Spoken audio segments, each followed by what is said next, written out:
For Andrea Castillo's heart hammered against her ribs as she stared into Diane Nelson's eyes, the space between them charged with 2 years of unspoken truth.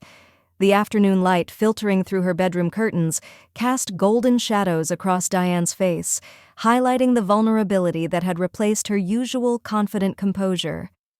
"I think I might not be as straight as I thought," Diane whispered, her voice barely audible above the sound of Andrea's racing pulse. The words hung in the air like a bridge neither was ready to cross, yet both desperately needed to traverse. Andrea felt the world tilt on its axis. She had imagined this moment countless times, but never like this. Never with Diane's fingers trembling as they reached for hers, never with the weight of genuine confusion and dawning realization in her friend's voice. "What are you saying?" Andrea managed, though her throat felt constricted, as if the words themselves might shatter the fragile moment. "Porv. I'm saying that I've been thinking about you," Diane continued, her thumb tracing patterns across Andrea's knuckles. "About us. About why every relationship I've had felt like I was playing a role, pretending to be someone I'm not. I'm saying that when I'm with you I feel more myself than I ever have with anyone else." Horror, the confession Andrea had dreamed of for 2 years and 4 months, was finally happening, but terror and hope warred in her chest with equal intensity. She wanted to tell Diane everything, about the sleepless nights spent analyzing every glance, every casual touch, every moment of connection that had felt like electricity coursing through her veins. Instead, she squeezed Diane's hand and whispered, "How long have you been feeling this way?" "Hurrah. I don't know," Diane admitted, her eyes searching Andrea's face as if looking for answers to questions she was only beginning to understand. "Maybe forever. Maybe since the first day we met. I just know that I can't pretend anymore that what I feel for you is just friendship." Farce. But to understand how they arrived at this moment, suspended between confession and resolution, Andrea's mind drifted back to 3 months earlier when everything had seemed impossibly simple and heartbreakingly complicated at the same time. Parvar. 3 months earlier, Andrea had been curled up on her apartment couch with a book she wasn't really reading, her attention divided between the pages and the sound of Diane's laughter drifting from the kitchen.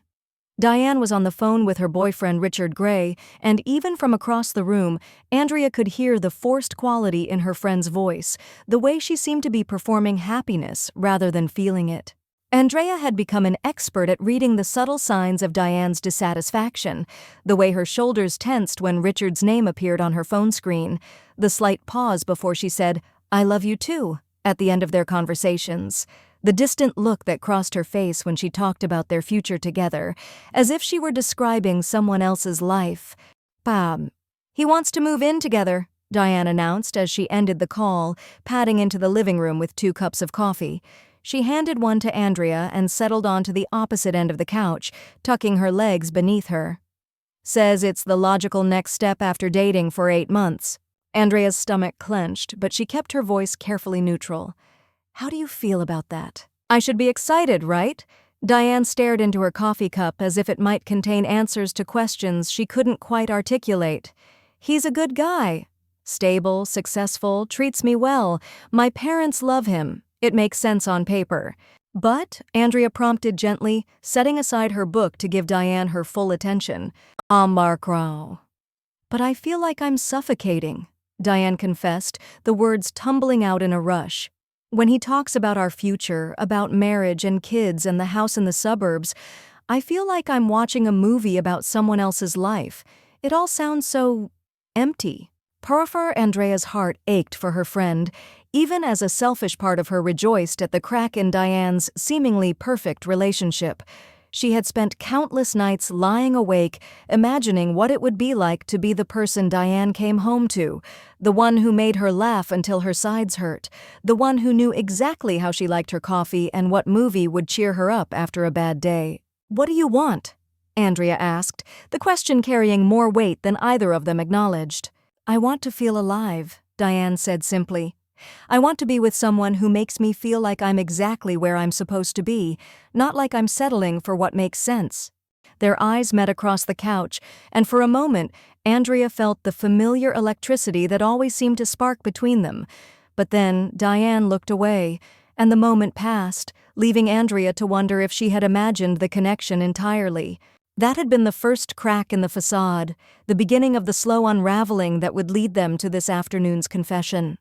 Over the following weeks, Diane's visits to Andrea's apartment became more frequent, her complaints about Richard more pointed. She would arrive unannounced with takeout and wine, settling into Andrea's space as if it were her own, as if she belonged there in ways that went beyond friendship. Pagros Andrea treasured these moments while simultaneously torturing herself with them. Every casual touch, every shared laugh, every late-night conversation felt like a gift and a knife turning in her chest. She had become an expert at hiding her feelings, at being the supportive friend who offered relationship advice, while her own heart broke a little more each day. The turning point had come 2 weeks ago, on a rainy Thursday evening, when Diane had shown up at Andrea's door looking exhausted and defeated. She had been fighting with Richard again, she explained, about something trivial that had somehow escalated into a larger conversation about their incompatibility. He said I'm distant, Diane had said, collapsing onto Andrea's couch with a heavy sigh. He's not wrong. I feel like I'm going through the motions, like I'm playing a part in a play I never auditioned for. Andrea had made tea and listened, offering comfort while carefully guarding her own feelings. But as the evening wore on and the rain continued to patter against the windows, something shifted between them. Their conversation grew more intimate, more honest, touching on topics they had never explored before. "Do you ever feel like you're living someone else's life?" Diane had asked, her head resting against the back of the couch, her eyes closed. Sometimes, Andrea admitted, thinking of all the times she had pretended to be happy for Diane's relationship milestones, all the times she had bitten back words of love and settled for friendship. "Bob, I keep thinking there's something I'm missing," Diane continued, her voice growing softer. "Like there's a piece of myself I haven't discovered yet, or maybe that I've been ignoring." Andrea's pulse quickened, but she forced herself to remain calm. "What kind of piece?" Diane opened her eyes and looked directly at Andrea, her gaze intense and searching. "I don't know.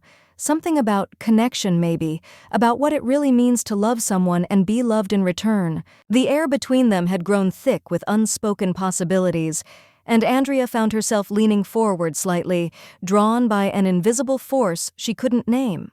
For a moment, it seemed as if Diane might say more, might cross the invisible line that separated friendship from something deeper. But then her phone had buzzed with a text from Richard, and the spell was broken. That night, Diane had asked if she could stay over, claiming she was too tired to drive home. Andrea had offered her the couch, but Diane had looked at her with an expression that was almost pleading. "Could I maybe sleep in your bed instead? I don't want to be alone tonight." Andrea's breath had caught in her throat. They had shared a bed before, during college and on various trips, but this felt different somehow, weighted with new meaning. "Of course," she had managed, trying to keep her voice steady. They had lain in the darkness, careful not to touch, the space between them charged with tension. Andrea had stared at the ceiling, hyper-aware of every breath Diane took, every small movement she made.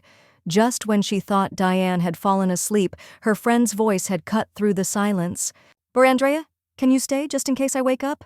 The request had been simple, innocent even, but it had sent Andrea's heart racing. "I'm not going anywhere," she had whispered back, and something in her voice must have conveyed more than she intended, because Diane had turned toward her in the darkness. "Promise?" "Promise." They had fallen asleep facing each other, and Andrea had woken to find Diane's hand resting against her cheek, their faces inches apart. For a few precious moments before Diane stirred, Andrea had allowed herself to imagine what it would be like to wake up this way every morning, to be the person Diane reached for in sleep and in waking. The following days had been a careful dance of increased intimacy and mutual awareness. Diane began finding excuses to touch Andrea more often, her hand lingering on Andrea's shoulder, their fingers brushing as they passed items back and forth. She started asking questions that seemed designed to probe deeper into Andrea's thoughts and feelings about love and relationships. "Have you ever been in love with someone you couldn't have?" Diane had asked one afternoon as they prepared lunch together in Andrea's kitchen. Andrea's knife had stilled against the cutting board. Yes, she had answered honestly, not trusting herself to say more. What did you do about it? Hamturach? I learned to live with it, Andrea had replied, resuming her chopping with perhaps more force than necessary. Diane had been quiet for a long moment. That sounds lonely. It is. Another pause, and then, have you ever wondered what it would be like to kiss a woman?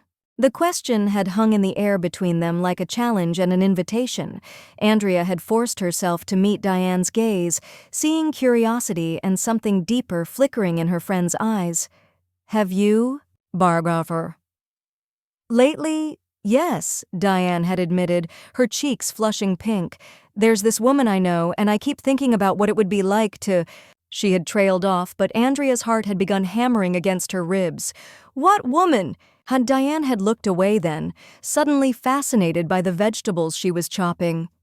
Just someone I care about, someone who makes me feel things I don't understand. That conversation had taken place yesterday, and Andrea had spent the night replaying every word, every inflection, every meaningful glance. She had barely slept, her mind racing with possibilities and fears in equal measure. Which brought them to this afternoon, to Diane showing up at her door with red-rimmed eyes and a determination that seemed to vibrate through her entire being. She had broken up with Richard, she announced without preamble. The relationship was over, had been over for months if she was being honest with herself. I couldn't keep pretending, Diane had said as Andrea led her to the couch, her hands shaking as she accepted the cup of tea Andrea offered. I couldn't keep lying to him and to myself about what I want. What do you want? Andrea had asked, the same question that had started so many of their recent conversations.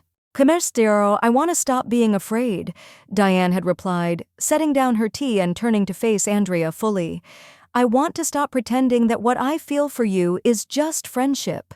And that had led them here, to this moment of confession and possibility, to Diane's trembling admission that she might not be as straight as she had always believed.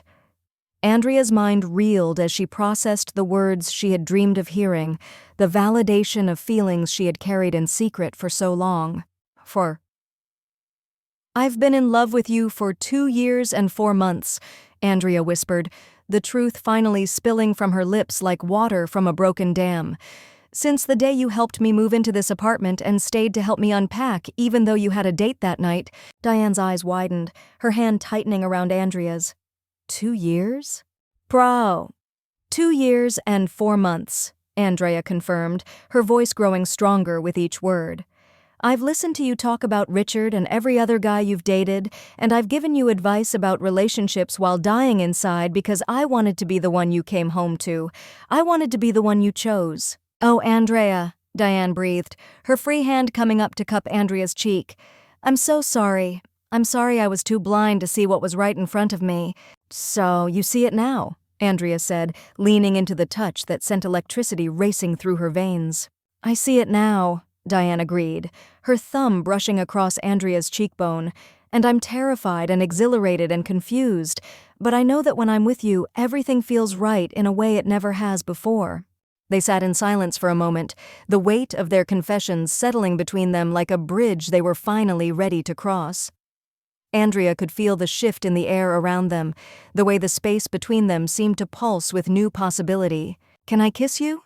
Diane asked, her voice barely above a whisper. After prayers, Andrea's heart stopped and started again in the space of a heartbeat.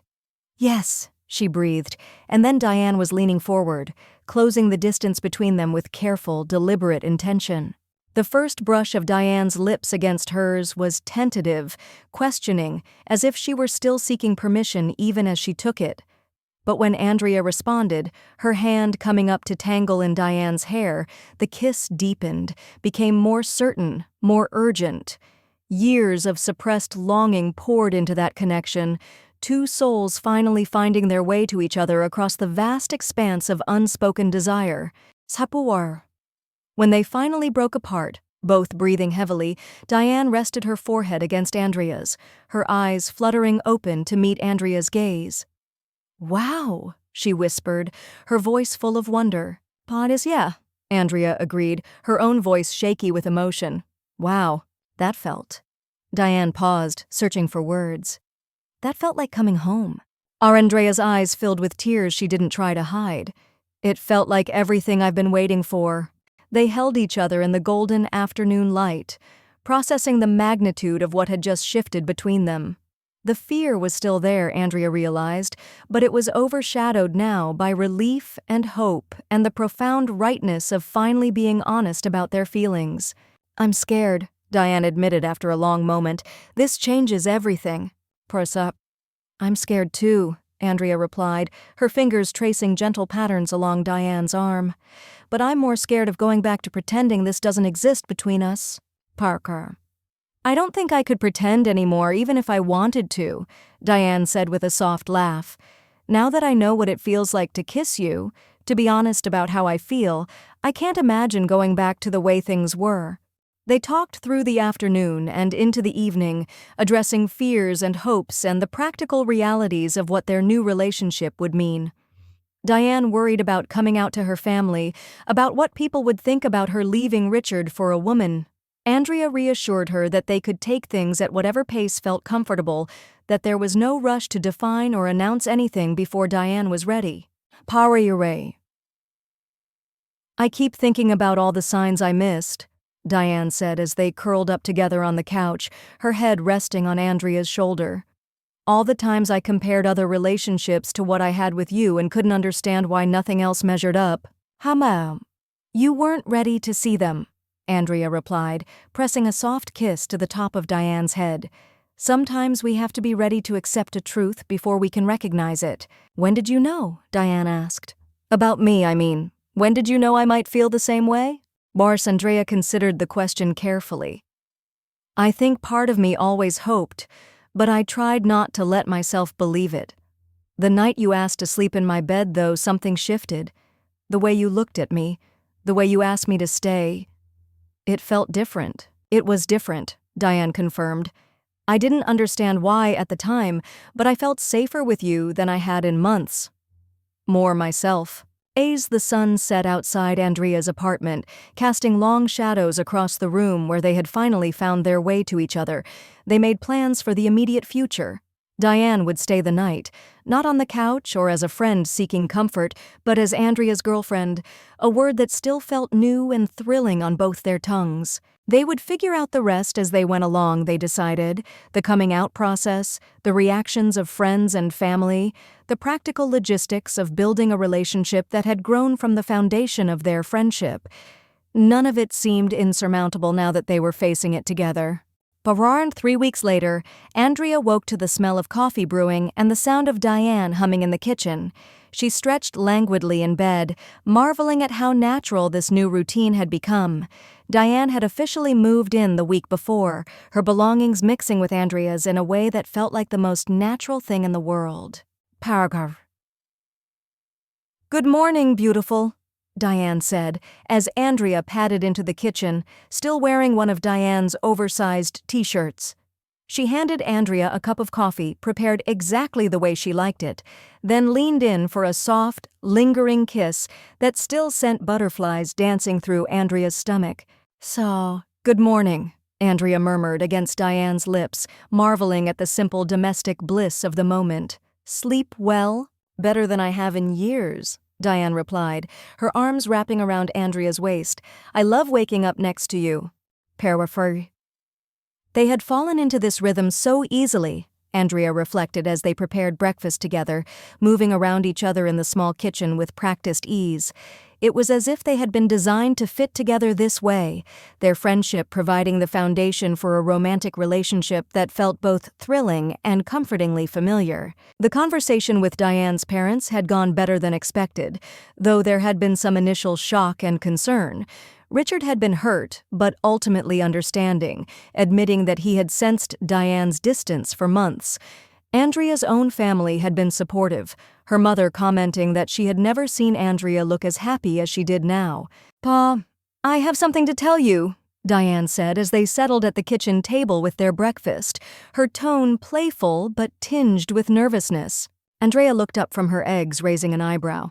Oh, slashes. Slashes. I got a call yesterday from that gallery downtown. They want to feature some of my photography in their next show. For Andrea's face broke into a huge grin. Diane, that's incredible. Why didn't you tell me immediately? Because I wanted to savor the moment, Diane replied, reaching across the table to take Andrea's hand. This whole new chapter of my life, being with you, being honest about who I am. It's like I'm finally becoming the person I was always meant to be. I'm so proud of you, Andrea said, bringing Diane's hand to her lips to press a soft kiss to her knuckles. For the gallery show, but also for having the courage to follow your heart. Our hearts, Diane corrected gently. This is our story now. For our days they finished breakfast and prepared for their respective days, Andrea felt a profound sense of gratitude wash over her. The 2 years and 4 months of secret longing had been difficult, but they had led to this moment, this life, this love that felt more real and true than anything she had ever experienced. Bravo. I love you, she said as they stood in the doorway, preparing to part ways for the day, the words still feeling new and precious on her tongue. Kavars, I love you too, Diane replied, cupping Andrea's face in her hands and kissing her with a tenderness that spoke of promises and forever. See you tonight? Chapkur, you'll see me tonight, Andrea confirmed, and as she watched Diane walk down the hallway toward the elevator, she understood that sometimes the most beautiful love stories were the ones that caught you completely off guard, transforming friendship into something deeper and more profound than either person could have imagined. Sometimes the greatest act of courage was simply asking someone to stay, just in case you wake up, and discovering that they had been waiting all along to be asked.